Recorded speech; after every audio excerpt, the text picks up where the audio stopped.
नमस्कार दोस्तों, स्वागत करता हूँ वीएफ समाचार में। दोस्तों, हर एक इंसान में कुछ ना कुछ हुनर होता है और उस हुनर के बलबूते वो जीवन में आगे बढ़ना चाहता है।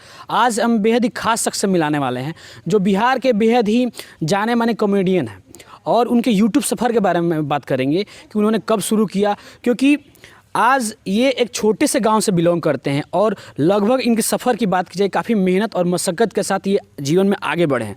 तो विजेंद्र जी, आप सबसे पहले मैं अपने चैनल पर आपका स्वागत करता हूं। नमस्कार, प्रणाम।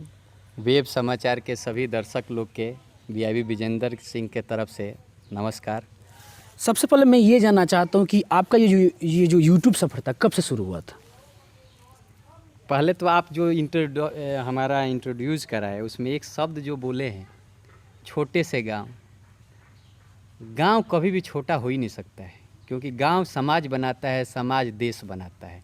तो जो देश बनाए, जहाँ पर किसान रहे, जहाँ पर गांव में संस्कार रहे, वो छोटा नहीं हो सकता है। शहर छोटा हो सकता है, गांव तो दरिया दिल है। जहाँ तक बात है, अब आइए हमारे लाइफ में, तो हम सॉफ्टवेयर इंजीनियर हैं।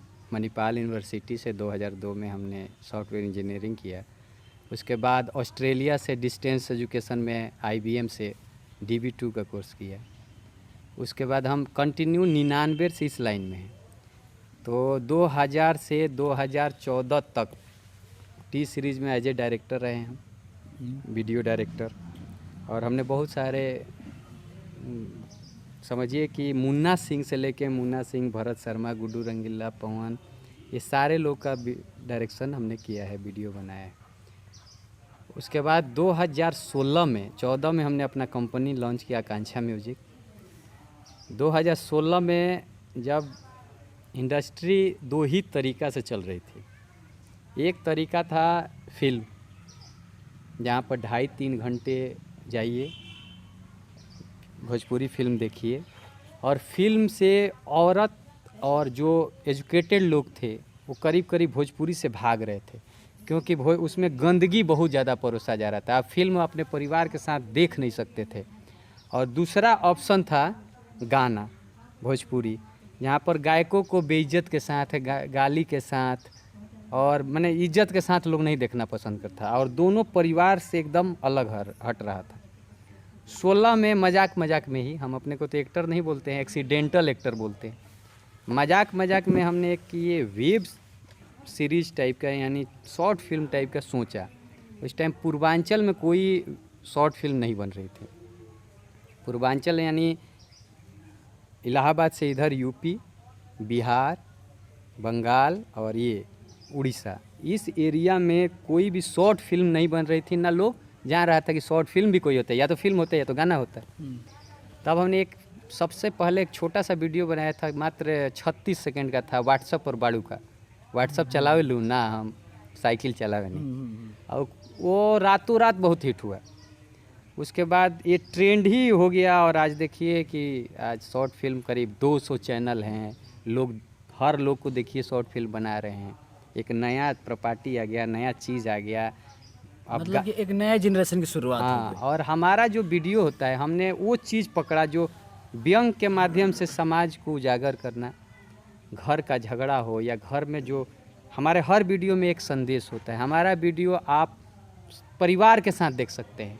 आज हमारे वीडियो के फॉलोअर सबसे ज़्यादा यंग से लेकर औरत हैं, बुजुर्ग हैं, और उस हर वीडियो में हमारा कोई ना कोई एक कहानी छिपा रहता है, एक समाज का आईना छिपा रहता है, जिससे आपको सीख मिलेगा। आप अपने बच्चे को भी दिखा सकते हैं, माताओं को सीखा। तो हमारे वीडियो से बहुत दिन बाद पब्लिक फिर से जुड़ी, और भोजपुरी में थोड़ा सा हमारे वीडियो को रिस्पेक्ट मिलना शुरू हो गया। सबसे ज़रूरी बात है कि आप भोजपुरी से जुड़े हुए एक आदमी हैं और आप अपनी मातृभाषा का प्रयोग करते हैं और भोजपुरी में कॉमेडी करते हैं, और जिससे कि इसमें अश्लीलता नहीं होती है, हर कोई पसंद करता है। मतलब कि ये एक आज के समय में अगर बात की जाए तो हर कोई स्ट्रेसफुल है, मतलब कोई ना कोई टेंशन में जीता है, लेकिन कॉमेडी एक ऐसा माध्यम है जिससे लोग अपना स्ट्रेसफुल हटा सकते हैं और हंसी मजाक करते हैं। तो आपके दिमाग में क्या था कि मुझे कैसे अलग करना है दूसरों से? देखिए, हमारे दिमाग में तो ऐसा नहीं था कि दूसरों से अलग करना है। हम एक अलग आदमी हैं, हम क्रिएटिविटी पर ध्यान देते हैं। हम ये नहीं देखते हैं किससे आगे बढ़ना है या हमको आगे बढ़ना है, ये ध्यान है। जब आप खुद आगे बढ़िएगा तो आपके साथ चलने वाला अगर वो स्लो चलेगा तो पीछे अपने आप हो जाएगा, तो उसको पीछे होना है। अगर वो मेहनत करेगा तो फिर वो आगे होगा। तो हम अपना काम करते हैं, हम किसी को पीछे गिराने के लिए या पीछे ढकेलने के लिए कभी काम नहीं किए। जहाँ तक भोजपुरी के बात तो हमनी के खाइल पियल रहल खेलल कूदल गांव से बानिसन गाँवे ह। आ भोजपुरी ऐसा भाषा ह जहाँ पर सबसे ज़्यादा मिठास ह। हमनी के कल्चर, हमनी के गांव में केहू अगर पता भी पूछेला न तो पूरा लोग यहाँ से लेके ओकरा जाए तक के बता दी। भोजपुरी ऐसा भाषा है जौन हिंदी के बाद सबसे ज़्यादा बोले वाला भाषा बा, सबसे ज़्यादा लोग सुने वाला भाषा बा। विश्व में कम से कम 14 गो ऐसा देश बा जहाँ Fiji, Vietnam, Holland, Mauritius, Suriname, Dubai, जहाँ पर भोजपुरी भाषा है, जहाँ भोजपुरी या लोग रहेला। तो ये कहल जाओ कि भोजपुरी एक ना है। आप भोजपुरी में देखिए, भोजपुरी में पहले लोग के शर्म आवत रहे बोले में या भोजपुरी में वीडियो बनावे में, अपने दूसरा के ना, बाहर के लोग तो बनैले बा। जब हिंदी चरम पर रहे तब भोजपुरी के शुरुआत भई रहे। हमनी के भोजपुरी इंडस्ट्री के शुरुआत, फिल्म लाइन के शुरुआत हिंदी के समानांतर है। वो समय जे हिंदी में गावत रहे, लता जी हिंदी में गावत रही तो भोजपुरी में गाना गौली। वो मेरा शारदा सिन्हा भोजपुरी में गावस तो हिंदियों में मैंने प्यार किया में गौली। मोहम्मद अजीज़ से लेकर अनुराधा पौडवाल, सारा लोग भोजपुरी में पहले गावत रहे। कुछ दिन से मैंने समझी कि 2002 के बाद, 1-2 के बाद भोजपुरी में अश्लीलता घुसे लगल कुछ ज़्यादा। पहले थोड़ा बहुत रहे जब बलेसर जी गावत रही, लेकिन वो थोड़ा पर्दा में रहे। लेकिन इन्हें बहुत ज़्यादा अश्लीलता जब घुसे लगल तब जाके भोजपुरी से लोग कटे लगल। आ भोजपुरी बोले में, भोजपुरी ये करे में, लेकिन जौन मिठास आज भी भोजपुरी में बा, वो मिठास हमरा नहीं लगती कोनो दूसरा भाषा में बा। तो ऐसे आप देखिए, हमार माई एगो कहावत तो भोजपुरी में, हमने गाँव में भी कहे नहीं सन कि अगर हमार माई कुरूप बिया, हमार माई अगर खराब बिया तो हम दूसरा के माई नहीं कह सकत। वो माइए न हिया हमार, उहे रही, उहे जन्म दिले बिया। तो भोजपुरी हमार माई ही है। कोई सोनो रही, अगर हमार माई गंदा बिया तो ओकरा के हमार काम हो ओकरा के नहला धोला के, का तो हमहूँ तो गंदा रहनी बचपन में, तो ओकरा हमरा के नीमन कपड़ा मुँह हाथ पोंछ के करे।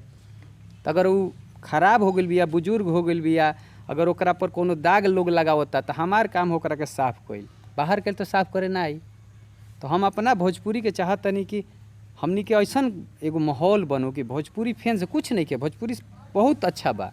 कुछ लोग चंद माने 100 में 2-4 गो आदमी गंदगी परोस के, काहे तो गंदगी के कुछ ज़्यादा ही विस्फोट होला, गंदगी के लोग प्रमोट ज़्यादा करेला, ये से तनी प्रमोशन में आ गई बना। तो भोजपुरी आज भी भोजपुरी में कजरी गावल जाला, आज भी भोजपुरी में अंगी यही बा तारा भजन बावे गावल जाला, आज भोजपुरी में पूर्वी गावल जाला, एमे कहीं गंदगी नहीं है। जैसे कि मैं मानता हूँ कि आप कजरी की बात कर रहे हैं, चाहे जो भी जो गांव से देहात से जो गीतें आती हैं वो पहले मतलब वो लोग बहुत ज़्यादा गाया करते थे, लेकिन अब धीरे धीरे देखा जा रही है लुप्त होती जा रही है। लुप्त नहीं हो रहा है, इसको कहिए मार्केट। देखिए, इंडस्ट्री 2 तरीक़ा से चलती है या समाज 2 तरीक़ा से चलता है। एक होता है प्रोफेशनल, एक होता है थ्योरिकल।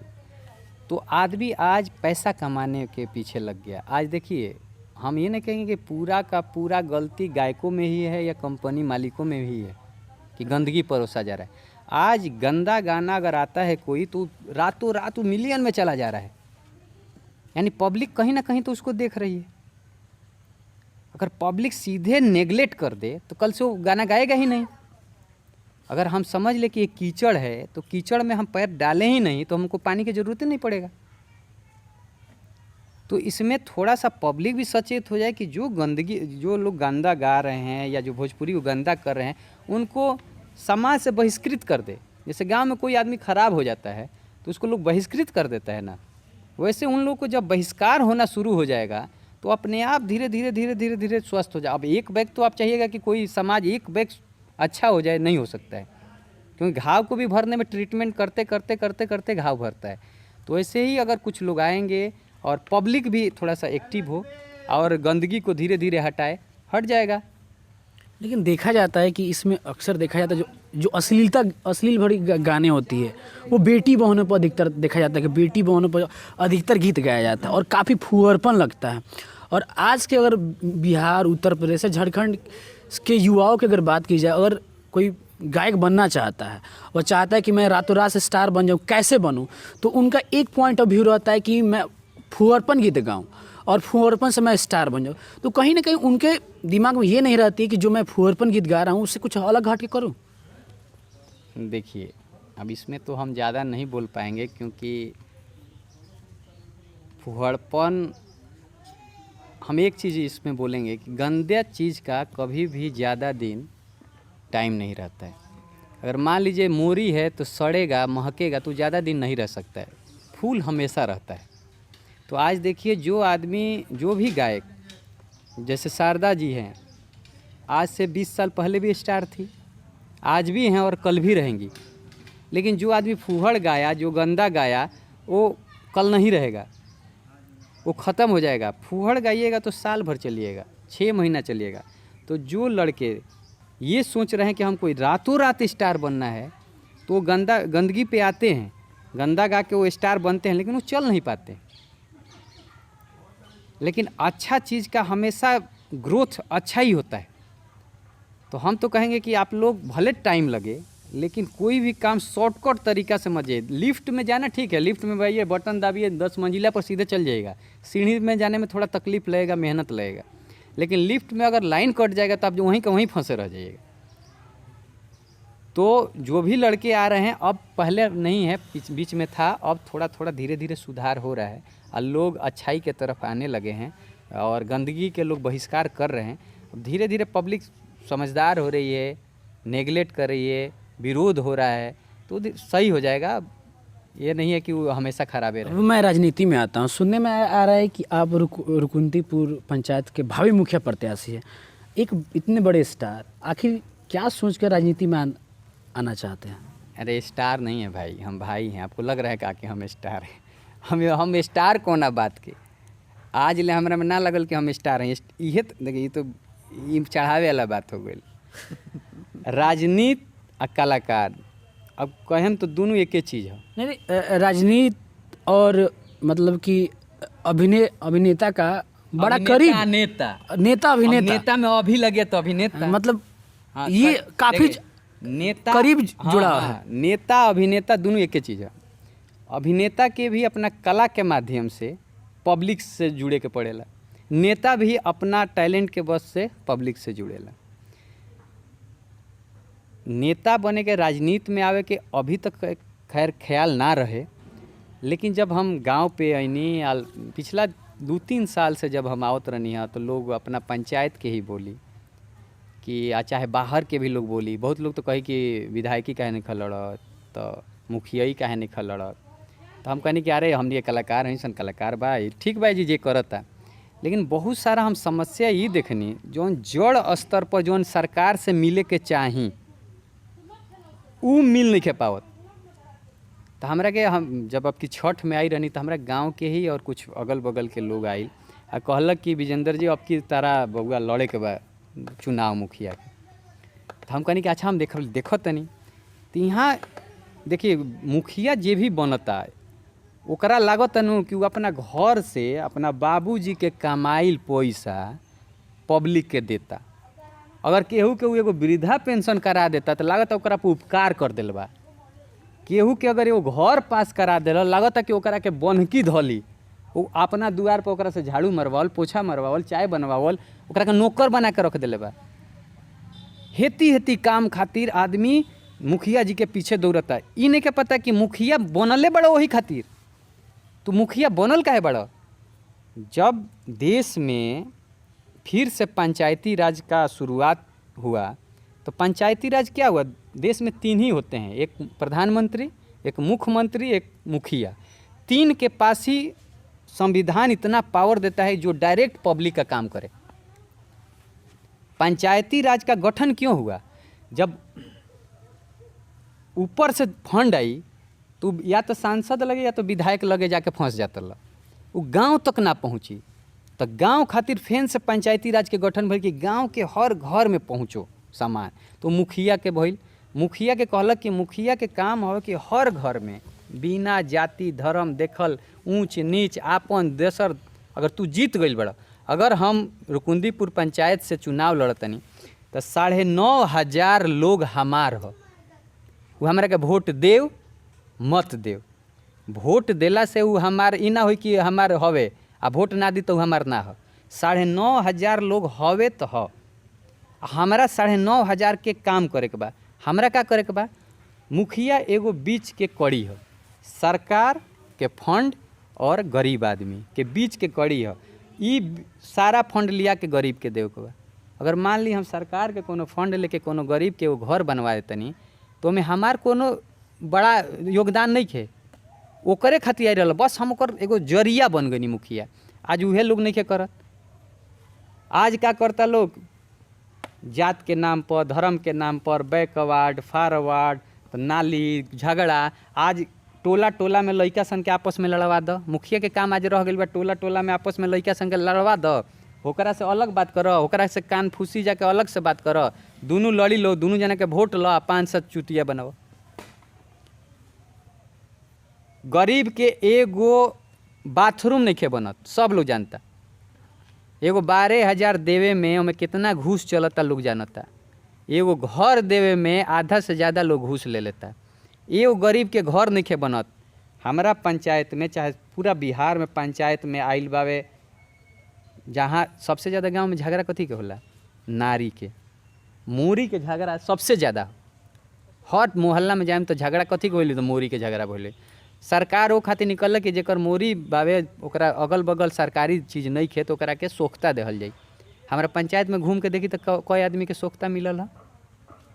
सरकार का भी फंड आइल बा कि सारा स्ट्रीट लाइट से पूरा पंचायत को जगमगाया जाए। कोई गो पंचायत बताई तो कोई गो पोल पर स्ट्रीट लाइट लगल है, गायब बा। का तो फंड नहीं खे आइल। तो जब फंड नहीं खे आइल तो हम कहनी कि हम चलत तनी, हमरा संग ले चली मुखिया जी, चाहे पूर्व मुखिया बा जे बा, हमरा संगे चल, हमनी के काम हवे, हमनी के चलतनी सब BDO साहब CO साहब DM साहब लगे हम बात करतनी, फंड लेके आओ तनी। अगर 1 महीना में हम ना लेके आए तो हम कहतनी कि हम मुखिया ना लड़े। तो कहते रहे ऐसे ना होला। तो ऐसे जब ना होला तो एक मतलब फंड लेके खा गई नहीं। लोग गरीब अपना के बता के कि हम बहुत गरीब बानी भैया हमरा के द, गरीब बता के मुखियाई लड़ता। आ मुखियाई लड़ला के बाद उनकर 2-2 करोड़ के घर बन जाता, 5-5 बीघा ज़मीन खरीद लेता रहे। यहाँ से पटना से नोएडा से कलकत्ता ले ज़मीन खरीदा जाता। तो ई जोन थ्योरी बा कमाए वाला, ई थ्योरी पब्लिक के बताओ ना कि पब्लिको ऐसा काम करो कि ओकरो घर बन जा। एगो गरीब बाथरूम खातिर 5 साल दौड़ता, एगो चापा कल खातिर 5 साल दौड़ता, एगो छोटा छोटा एगो राशन कार्ड बनावे खातिर उ आदमी 2-2 महीना मुखिया जी के पीछे पीछे दौड़ता। आ मुखिया जी ओकरा के बेवकूफ़ बना के रखले बड़ा। का तो इलेक्शन आई तो ओकर फार्म हम ले लेम आ फेन वोट ले लेम आ फेन ओकरा के 5 साल दौड़ाएम। उ अब जी काम ना हुई, सारा काम सिस्टम से हुई। हमार काम बा सारा काम जोन सरकारी काम बा योजना लिया के पब्लिक के देहल। ये खातिर मुखिया के चुनाव हम लड़तनी और कोनो काम नहीं। अगर मैं बात करूं कि अगर मुखिया बनते हैं और रुकुंदीपुर पंचायत तो स्पेशली क्या आपकी प्लानिंग है, उस मैनिफेस्टो क्या है? देखिए मुखिया तो हम बने जा रहल बनी।